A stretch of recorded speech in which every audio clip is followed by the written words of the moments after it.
Возлюбить ближнего своего предлагают в театре Тинчурина. Уже в четверг там покажут премьеру по этому одному из самых известных романов Эриха Марии Ремарка. Произведение было экранизировано в 40-х, а вот на театральных подмостках его герои оказались впервые в мире. Инсценировка получила название «Все мы люди». С генеральной репетицией Маргарита Петрова. На сцене конец 20-х прошлого века. В атмосфере царит напряженность. Прочувствовать ее с первых же секунд помогают декорации, в основе которых границы не только между странами, но и между людьми.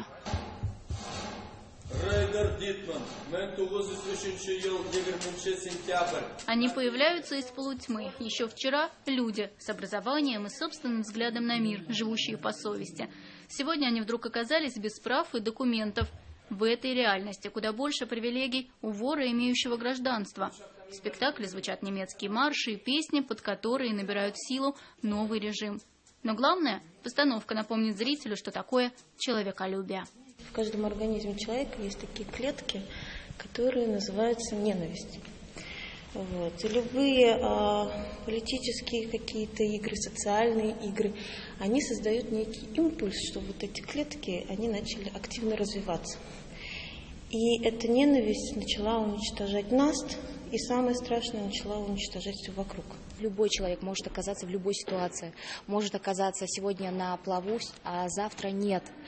И поэтому нужно быть, во-первых, готовым к этому, а во-вторых, нужно помогать друг другу, нужно уважать, любить. Сохранить любовь и немного уйти от политики. Такую задачу поставила режиссер Резеда Гарипова. Готовиться к работе начала год назад и в некоторых местах слегка отошла от Ремарка.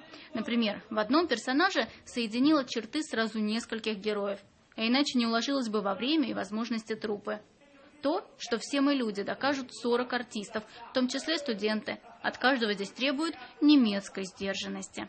Мое татарское нутро, все это переживание насчет любви, насчет разлуки со своей женой. Резеда Ериковна требует от нас, не надо столько плакать, столько страдать. Они немцы, они не страдают. Страдать будет публика. Увидят и смерть, и рождение. За почти 3 часа действа на сцене сменятся 23 картины. Тщательно в театре подошли к костюмам, пошили их с оглядкой на историю. После прошлогоднего «Гамлета» эту постановку называют очередным экспериментом, но к нему, здесь уверены, все готово.